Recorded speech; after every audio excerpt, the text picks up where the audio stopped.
Hello and Assalamu alaikum and good afternoon. You're listening to Atiyah Ali on the Mental Health and Emotional Wellbeing Show on Ramadan Radio Wolverhampton, online on ramadanradiowolves.com.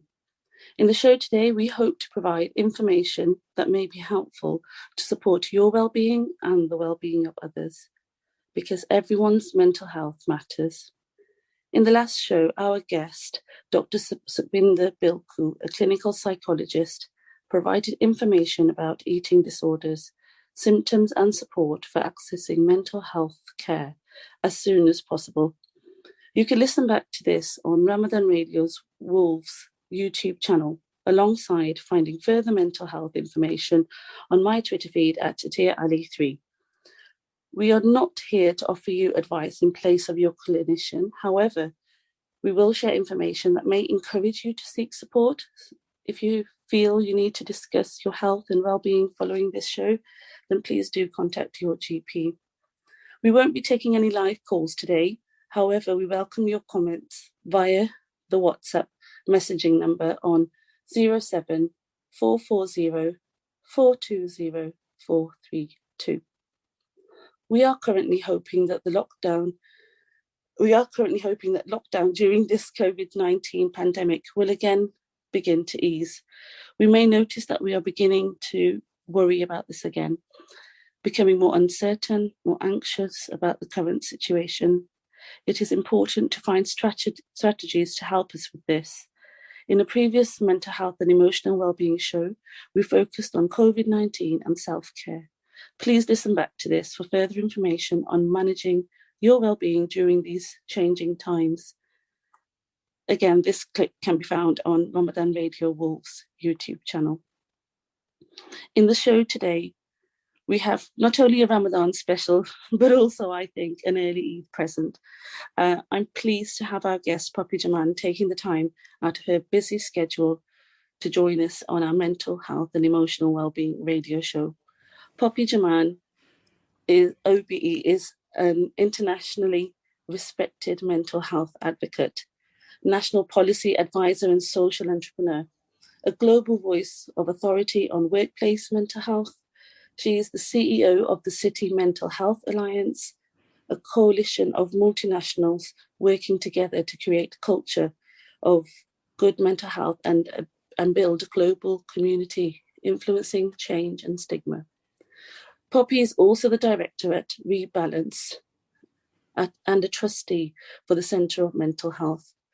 Poppy was instrumental in the creation of the NHS's Every Mind Matters platform and was named by the Secretary of State in Parliament as one of England's mental health experts. In 2018, Poppy was awarded an OBE in recognition of her services to people with mental health issues, and also received an honorary doctorate from the University of Gloucestershire.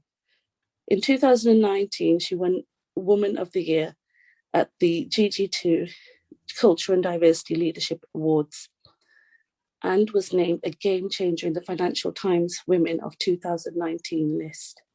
Poppy was the founding CEO of the Mental Health First Aid England, and under her leadership, the organisation developed from a small government project into a fast-growing, commercially successful community interest company, recognised by the Financial Times in 2017 as one of the fastest-growing enterprises in Europe.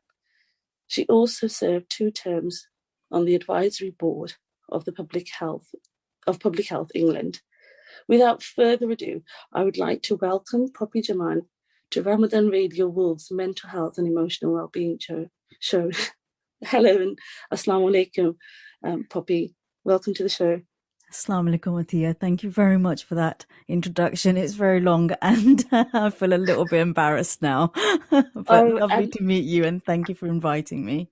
Please do. It's very well deserved. And I'm aware that there's actually much more that you do and that's actually been missed from that introduction. So thank you for joining us today. I'm really looking forward to the conversation. Firstly, in the introduction, we mentioned the GG2 Awards.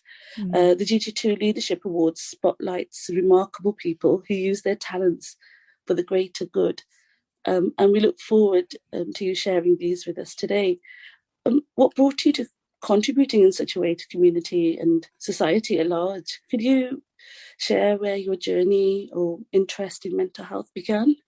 Yeah, absolutely, Atiyah. And you know, you and I share the same roots. I'm a community development worker, and the thing that will never leave me, and that's my favorite job title, is I'm a community development worker. That's how I Mm. started my career. That's how I will end my career, and it's the power of community development that I really believe in. And I guess the connection to mental health started with my own lived experience of poor mental health. And I, you know, at a very early age, found myself in a marriage that I didn't want to be in. And that for my generation of women was fairly common experience from British Bengali community. You know, we were sort of first, second generation migrant women, and the arranged marriage or the forced marriage system, whichever way you want to look at it, was very active, and it was a matter of sort of I guess just cultural heritage practice that was around, you know, keeping, I guess, our traditions and our and what we see wrapped up as honor, I guess, going. But I found myself in a marriage that I didn't want to be in, and that resulted in my mental health deteriorating at the age of 18. And then I had my first daughter, and who is wonderful. And but actually, the birth of my daughter then triggered postnatal depression. But I would say that my mental health struggles probably started in my late teens, being in the middle of sort of that, trying to work out what my British Bengali identity is, you know. And I know that many women and many girls and many boys actually will relate to that, when you're sort of caught between cultures and identities. It's very difficult to find a sense of belonging, and when our belonging is disrupted, our risks of developing mental health struggles increased. And that's exactly what happened to me. And actually, I then found myself accessing counseling through my GP. I found myself with a diagnosis, and the person that was the most helpful at that point in time was my the nurse that supports you when you're when you've just had a baby, and I can't remember the name of that. Is it the health visitor? That's it. That's it. Yeah. It's a health visit. It's been a long time. My babies are 24 and 20 now. Yeah. But yeah, so the health visitor, and she was actually a Chinese woman. And I think the fact that she was from a minority, ethnic minority background herself, she just understood what I was going through. And she helped me identify the fact that I was struggling with my mental health. At the time, I didn't know what mental health was. I just understood the word fagol, which is, you know, in Bengali as in mad, but quite a derogatory word for mental health or mental illness, I suppose. So that was the introduction to mental health. And as I recovered, I found myself in I found one of the things that was most helpful was getting a job and becoming financially independent. So yes, I had medication, yes, I had therapy, but those things were still keeping me in a stigmatized and actually a self-stigmatized place, where I was thinking, well, my life is over, I'm never going to be normal, everybody's going to judge me, all of that. And then I guess my worth ethics kicked in, and I realized that one of the things that I needed to do was come off of benefits. At the time, I think I was receiving something like 60 quid's worth of weekly benefits because of the circumstances I found myself in. And I knew, looking at my daughter, that one of the things that I needed to do was create choice in my life and therefore her life. And one of the ways to do that is to become financially independent. So I got a job at the Citizens Advice Bureau as a community development worker. Right. And that was the beginnings of that story. And I guess that job then helped me understand the challenges of minority communities, my own my own heritage, the health inequalities that I was experiencing as a young woman, as a young brown woman.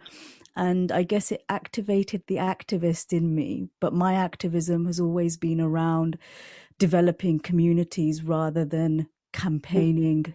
Yeah, so I'll stop there.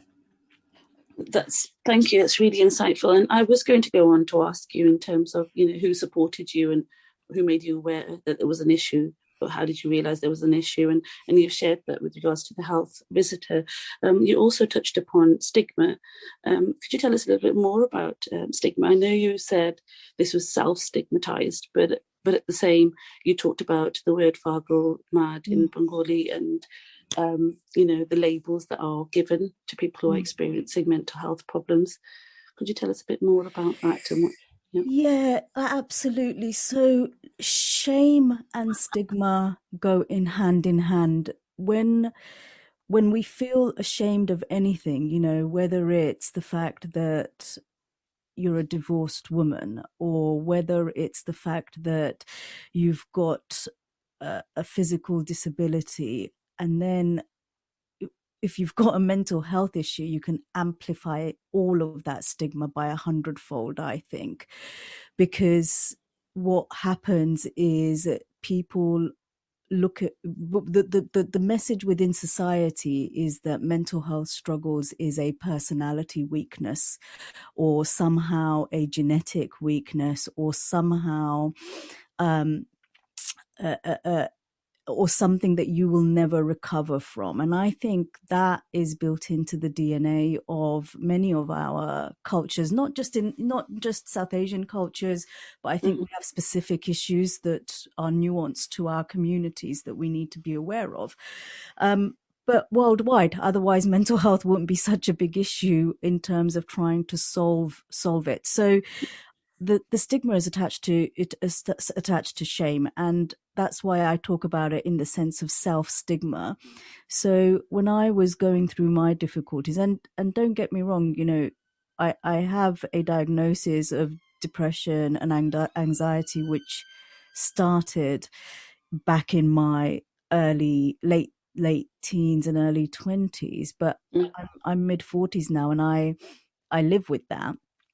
But I no longer feel, I haven't felt constrained by it pretty much forever, really, because the approach that I took is, this is nothing to be ashamed of. This is a health condition, and actually I need to embrace it, understand it, learn how to adapt my life in order to accommodate it, and how do I heal some of the traumas that I have experienced in order to get to a place of good health most of the time.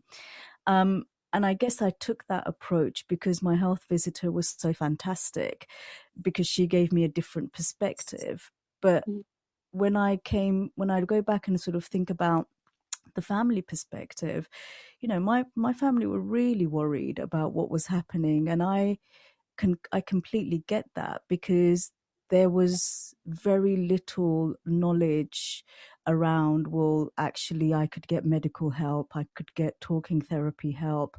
I think we might have lost you a second there, Puppy. Sorry. Right, you were saying, yeah. Yeah, I'll just start that again. So my family were really worried at the time, but the education within the Bengali community was very limited at the time. So there was very little understanding that you can get medical support for mental health struggles, for depression, anxiety. In fact, the word depression wasn't even socialized within our community. There was at the time. And so I think the fear of, well, what's going to happen to our daughter now that she's got a mental health difficulty? Is she actually going to be one of those people that we see in the media, or we see, who can't have a family, who can't have relationships?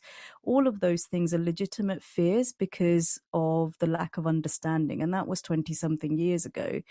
So I guess the stigma comes from shame, and that is also to do with your positioning in the community and how will other people react to it. But from a parent's perspective, it was fear around, here's a child that you've got that you love dearly, and they're now really struggling, and will they ever recover and go on to have a normal life? And actually, most of those fears can be alleviated through education and through a deeper understanding. But I think we as a community don't engage with the conversation enough. And I think we're quite um, uh, very judgmental about the way that we use mental health language. So if I tell people in my community, or, I work in the mental health world, I mean, it's changed a bit in the last 5 or 6 years, but mostly people are like, oh, right, yeah, she works with all the mad people. And then I have to have a really compassionate dialogue where I don't shut that down and actually explore with people what that means. And that Absolutely. takes emotional labor. That takes Hmm. emotional labor, because each time, and you will get this, Atiyah, as a community development worker, Yes. you're Yeah. constantly trying I can to, relate to that. Yeah. yeah, you never stop working, do you? Whether it's at a family wedding or whether you're Hmm. where Hmm. you're doing your job, because it's a constant job to reset and ensure that we don't reset inequalities and we don't reset stereotypes. Mm-hmm. And I think that is important. I think when you're talking there about the educating communities and this sense of fear and anxiety, you could label it as, in terms of what family members assume this would mean. Mm. Um, and I think it is important to try and address that legitimate fear, as you put it. Um, did you find that the local community were able to help, or was there? Yeah. I think at the time, the last people I wanted to go to was the local community, Mm. in terms of the local Bangladeshi community. Like, that wasn't a place of solace or comfort for me, because what you have to remember is one of the causations of my mental health struggles was this marriage that I was in. So here I am, all that, 20, 25 years ago, trying to come out of a marriage, which again, divorce was a hugely stigmatizing thing for Asian women. It always the blame always lands at our feet. We're always seen as the women are, I felt as a woman I was going to be the one that was outcast and judged in the Hmm. community, rather than my then husband. So my Bengali community wasn't the place that I was going to go for comfort, because people didn't want to hear the fact that I was struggling in this marriage. The narrative, you need to get on with it. He's not beating you up, he's not gambling, he's not an alcoholic. What's the problem? So I think that meant that my areas of support actually came outside of my community. So where did I go to? I confided in my health visitor as much as I could. I had a therapist who, the first therapist just did not get me, because she was quite young and I think inexperienced in her understanding of multicultural families and ethnically diverse communities, that I ended up spending quite a lot of time educating her. So I Right. stopped that therapy, but I didn't give up on therapy because I could Hmm. see that it was going to help me. Um, and then I think the other place, like I said, was my job, because what I was finding was my community, it was hard to be Bengali and it was hard to be British, and neither place was giving me the support that I needed. And actually, my identity was getting lost in this mental health stigma, mostly by myself. And I thought, actually, what I need is to get a job. So finding a job Yeah. and going to a role every day and having purpose and routine and structure and and using my mind to focus on jobs and tasks. Those were the things that really helped me gain control of my life and recover. Yeah. And Poppy, that is so important in terms of the current climate and people losing their income, Yeah. due to this COVID-19, or how businesses have been affected. I think you raised a few important points there in terms of finding solace and comfort within the community, and again that comes back to education, and encouraging our communities to be more aware of the illness, the mental health illness that a person can have, and perceive it and view it, and accept it as an illness as they would physical health. So lots of work to be done, and it sounds like you're already doing a lot of work at the moment. Um, with regards to the financial aspect and working as a community development worker there with the Citizens Advice Bureau, did you find that there was a lot of mental health impact there for people within the community with regards to finance? Do you know, at the time, I didn't tell anybody.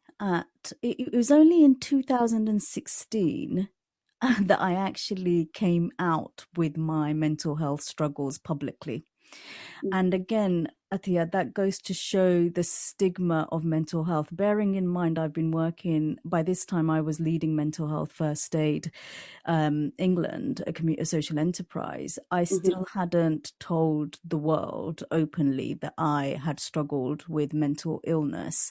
My team knew, my executive, I've been very open within my teams, etc., because I use it as a power, as my fuel, but externally I hadn't talked about it. And I think I wanted to create an identity for myself that didn't involve talking about my mental health. So those early jobs never included my struggles outside of my immediate circles, because of the stigma that you point out and still exists and we need to deal with.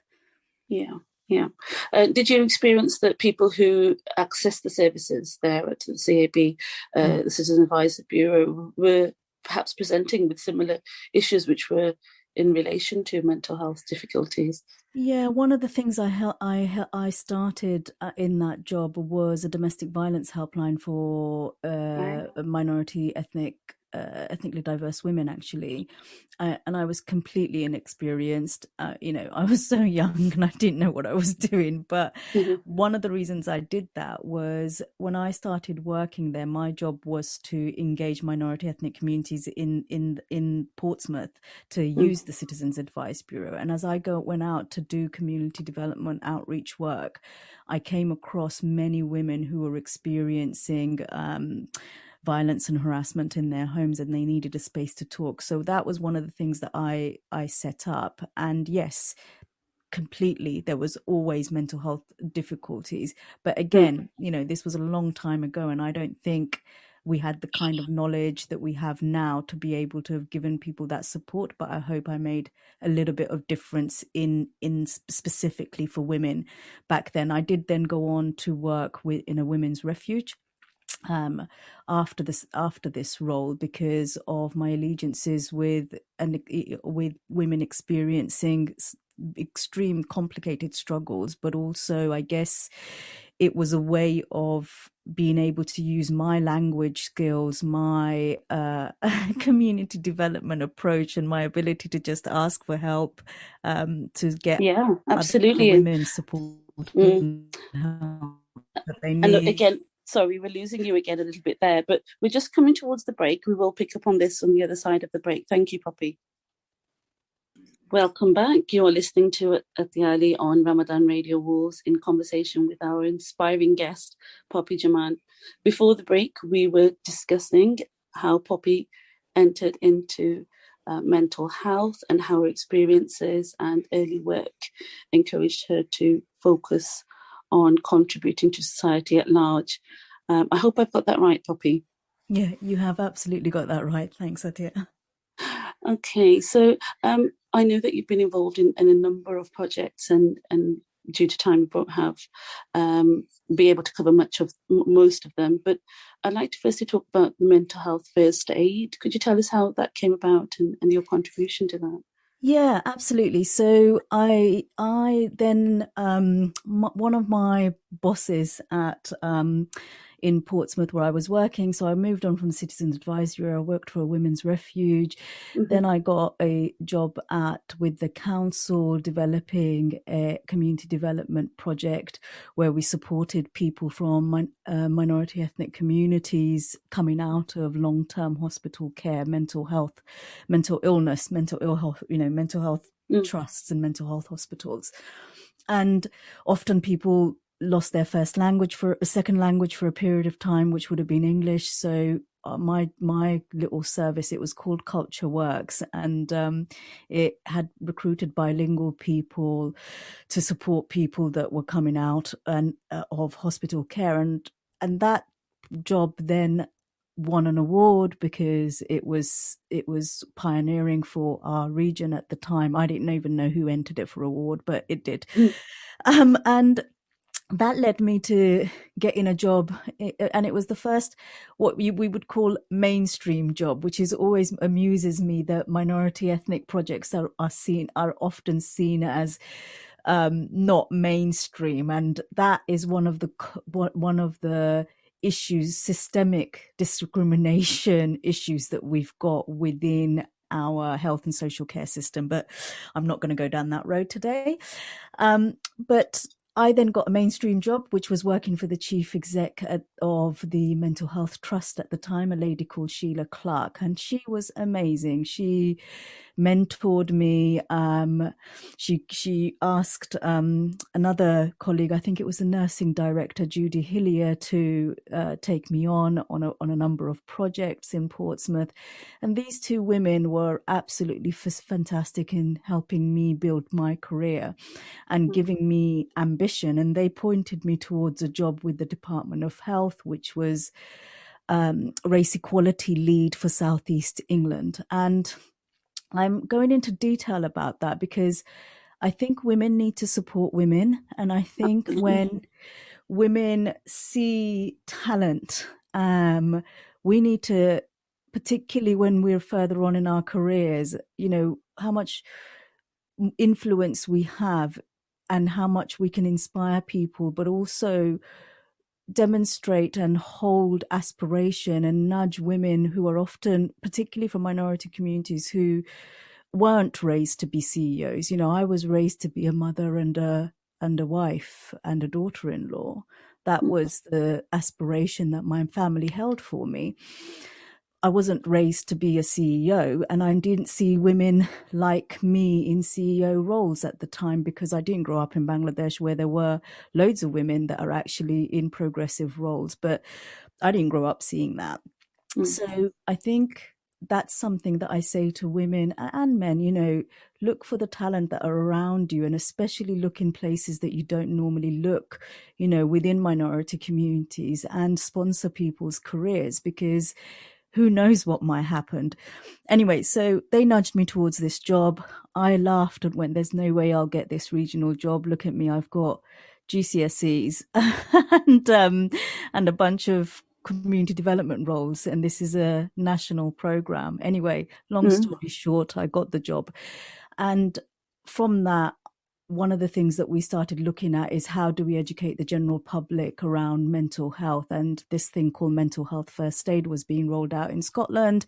It was an Australian program. And I was part of the Department of Health team that brought it to England. And then I was given the job to take it out of Department of Health and set it up as a social enterprise, which is what I did. And then 8 years later, I left, 13 years actually later. So I took Mental Health First Aid out of DH. We had 2 part-time people working on it, including myself. And as I left it in 2019, there's an annual report that you can read if you like, but it turned over just under 9 million. It trained almost 500,000 people in the UK. While I was there, I helped set up a version of it in Bangladesh. I facilitated and helped set up a version of it in India. We run a program in Uganda. So I'm really proud of Mental Health First Aid. It's I Yes. guess it goes back to the beginning of my story around community development. For me, the lack of education was one of the things that I found really struggled with whether it was my therapist, whether it was my GP, whether it was my mum. You know, the fact that they didn't really know the complexities of my issues was a block. And I guess fast forwarding sort of a decade later, I was able to roll out of an education program, which I hope helped save lives and helped diminish some of the pain people may or may not have been experiencing. It's fantastic. And it's some amazing work that you've mentioned there, Poppy. And I'm one of those people that you've mentioned in terms of being trained with the mental health first aid. And, personally, I thought it was fantastic. But Poppy, did this contribute then to the Every Mind Matters platform? No, so Every Mind Matters was slightly different. So Okay. I then got a non-executive director role at Public Health England, and I served 2 terms until sort of March last year, and that was sort of 6 years on as a an advisory board member. And that was where Every Mind Matters was born. So working with Public Health England, nudging and raising the question around, you know, do we in this country need a mental, a government owned or government funded public mental health program where people can access support. So more than a campaign, where people can actually go to a platform, get their Every Mind Matters plan, and then be signposted to relevant information so that they can build their mental health. And that's really important, Atiyah, because we all have mental health, just like we have physical health. Sometimes we get mentally unwell and sometimes we get physically unwell. And when we understand that, we understand that actually, like physical health, if we eat healthy, if we exercise, if we get out in the sun, we can look after our physical health. And we can do exactly the same for our mental health by having healthy relationships, by getting good sleep, by moving, by meditation, prayer, spiritual practices, whatever that your faith might be. Like, all of those things help build our resilience. And that's what Every Mind Matters aims to do, is get people the right information really early on when they're struggling and losing sleep, rather than when they're at a crisis point. So I helped nudge that program forward. I was very honored to present that to our then Prime Minister, and yeah, fast forward a couple of years later, and we've got Every Mind Matters. But I was just one person that helped raise it. Actually, the whole mental health charity sector community and my peers, Mind, Samaritans, Centre for Mental Health, Young Minds, everybody got behind it, and I helped to convene that. So love Every Mind Matters, and they've done a lot of work for our communities now as well to make sure that the information is relevant. So I just say to everybody, get involved. And if there isn't stuff on there that needs to be on there, write to Every Mind Matters. And this is a message to all community development workers. If there's stuff that's not on the Every Mind Matters platform, please write to them, because they will listen and they will take it on board. We need to make it relevant, and mainstream is including minority communities. It's not having a subsection of of programs and platforms. So get involved and let's make that happen. Yeah, that sounds like a plan, Poppy. So did this work, with your work unfolding, I want to fast forward really to the Mental Health and Race Toolkit.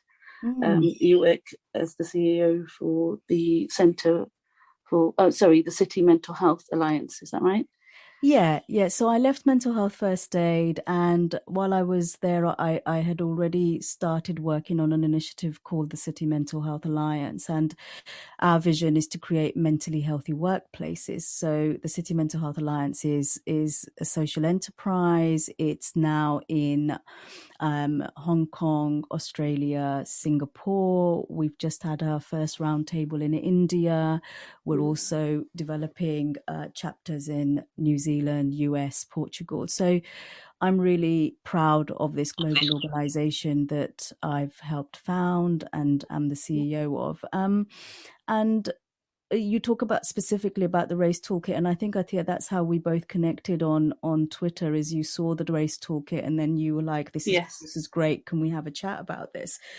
And I'm grateful that you picked it up. And I think when the murder of George Floyd happened, we all had a emotional reaction to it, but that's, and as you know, that's not an isolated incident. But I think the thing that happened is that we were in the middle of a pandemic, and actually it landed in a way that for me personally, it completely pulled me apart, actually, because what happened was all the microaggressions, all the racism, all the discrimination that I've experienced in my life came to the fore. And then, my children were talking about it. And I have a blended family now. I have two stepsons who are white. My daughters obviously are mixed heritage. So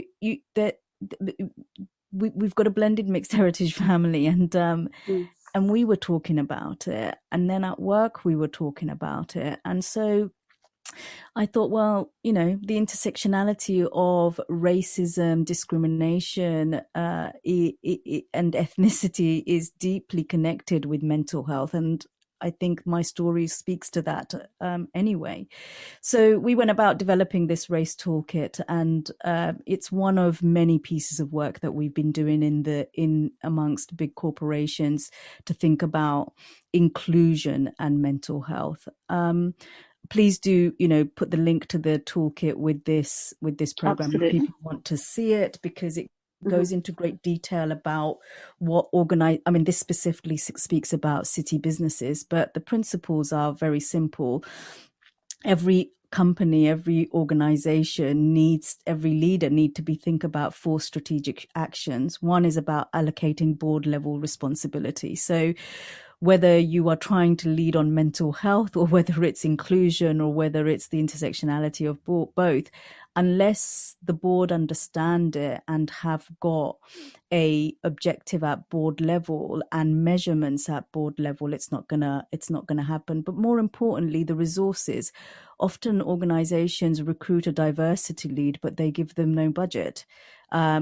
Or there's not a strategic 3-year plan that's been signed off and monitored. It's sort of, and I would say that's tokenism. And Mm. actually, that's also setting someone up to fail, and that's unfair. So, and then the second action or strategic action is challenging all forms of racism in the workplace. So what does that mean for you as a leader in practice, and also everybody in the workplace? And that means that we will have to be educated. We all have to understand and be able to spot and recognize discrimination, racism, microaggressions, and that requires education. And it's not for black and brown people to educate white people, but also there's an assumption that white people aren't hurt by racism. That's not true. Mm. When my white friends observe racism, they're hurt by it too. Mm. And so what I'm saying is, if you've got practices or a culture that accommodates discrimination and racism, everybody's mental health is hurt. And therefore it is an everybody issue. This isn't a blame game. This is a creating and fostering healthy cultures, which is a vision, I think, and I hope all leaders have.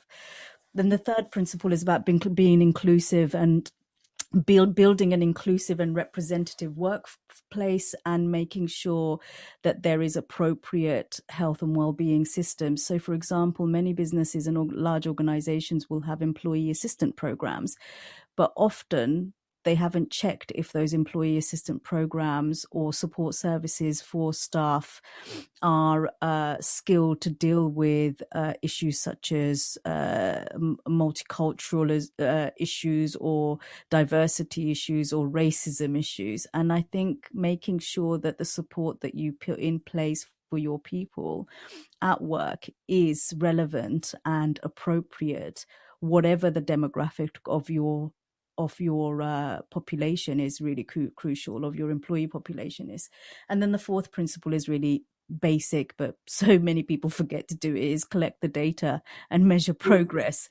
How do you know whether you've got people at board level that get this stuff? How do you know what the representation and the utilization and the application of the training has been? How do you know, like, if you don't measure that stuff, then how do you know that you're making progress? And, you know, everybody hopefully now gets that creating an inclusive culture is about innovation and being forward thinking. You know, the future talents that we all want to recruit, the younger people are calling out for this. And if you aren't doing this stuff, you're not going to attract talent. And that it's that simple. And if you're not attracting talent, you're not going to actually be a great organization. So yeah, so that's really the four pillars of the toolkit, and I encourage everybody to look at it. But the City Mental Health Alliance vision, you know, that's just one element of the work that we do. You know, our vision, like I said, is to create mentally healthy workplaces. And I come back to work was one of the things that was great for my recovery. And I feel that if we can create workplaces that foster belonging and inclusion and get this stuff, it's going to be a place where people can flourish, where they feel like work is part of their well-being toolkit, like I did. And it will be great, you know, it will be great for the organization because there'll be loyalty, that people will be bringing as much or all of themselves to the workplace and engaging in a way like because they own it and they love it. And we spend a lot of time at work, so it's really important to be surrounded by people that you like, but also more importantly, I think, be in jobs that are both challenging and supportive. Yeah, thank you, Poppy. And from listening to you, I'm wondering how many of our listeners will be able to take away this toolkit and share it with their employers and organisations. I'm hearing you saying that there are many benefits, not just for the employee, but for the employer, and nurturing at different levels is advantageous for all. Poppy, I wanted to touch a little bit on the leadership program with the World Health Organization that many people don't know much about in terms of your involvement. Could you tell us a little bit about that?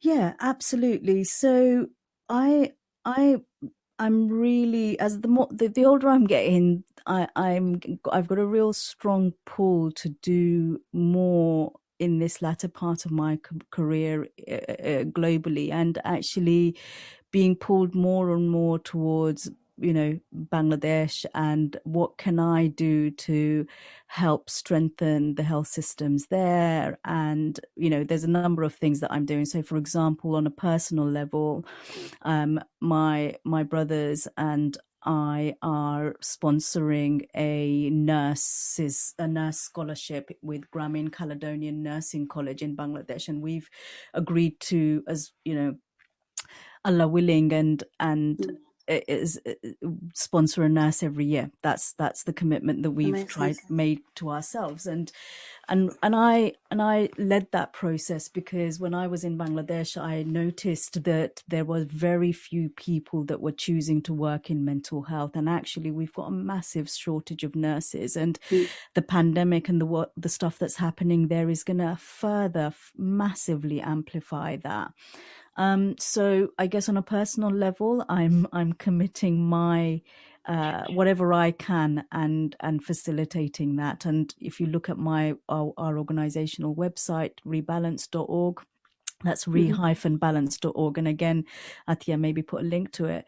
We talk about the nursing scholarship there. Okay. And the pandemic has put a bit of a halt to it because Bangladesh hasn't been able to do its national recruitment this year in the same way as it has done in previous years. But nonetheless, that's happening. But the other piece of work that I'm involved in, I'm a member of an organization called the International Institute for Mental Health Leadership, IIMHL.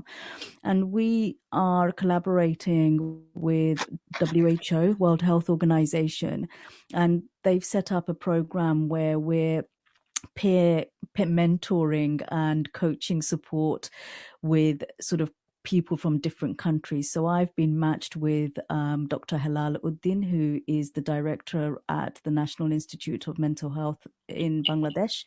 And he and I meet monthly, and we share, I bring to him new ideas and introduce to him people around the world and in this country that are doing exceptional work in terms of the mental health space. And he's introducing me to some of the work and challenges that he's got in Bangladesh. And I guess the hope is, in time, through our joint thinking, our ability to convene people, we will get to a point where we try out and test out projects in Bangladesh. So one of the things that he was saying is that the maternal health program in Bangladesh is very good, and they run that through the school's health program. And so one of the things that Dr. Halal and I are talking about is, could that be a vehicle to creating training for lay counselors all across Bangladesh, for example? So creating a new system where people can get access to early support in the community rather than hitting a crisis point and needing hospital care. So these are all early discussions, but I'm really proud to be able to offer what skills I have and what networks I have to Dr. Helal, and learning from him to develop and strengthen my own insights and knowledge. And who knows where that will go. But that's the project that I was telling you about earlier, Atiyah. Fantastic, Poppy. And I'm sure your contributions are very much valued in every area that you've mentioned today. We are quickly nearing the end of the show. If people want to get in touch with you, Poppy, what do they need to do? The best way is my Twitter account. So it's just Poppy Jaman. I'm on Twitter for work. I'm on Instagram for fun. And then I've got LinkedIn profile, which I use even less so. But I would say those are my 3 social media channels. And I'm fairly active. Depends how busy work is. But yeah. Thank you, Poppy, for joining us today. I'm truly grateful. We have reached the end of the show. It's been really insightful, inspiring, and informative. And I'm sure many people will either be getting in touch with you or accessing the toolkits and other information that you mentioned today. Thank you again, Poppy, for taking time away from your busy schedule to help us provide this much needed focus and attention to emotional well-being. As mentioned earlier on in the show, you can also catch more mental health information on my Twitter feed at Atiyah3, and I'll be popping those links in that Poppy has mentioned. And you can listen back to this show and previous shows on Ramadan Radio's YouTube channel. Thank you for listening in. You will hear from me on the first Saturday of every month, and the next show will be on the 5th of June at 1 p.m, where we should be focusing on domestic violence, domestic abuse, which Poppy also touched upon with the great Rahmanara Chowdhury. Thank you again for tuning in today. Goodbye for now, and have a lovely rest of the weekend.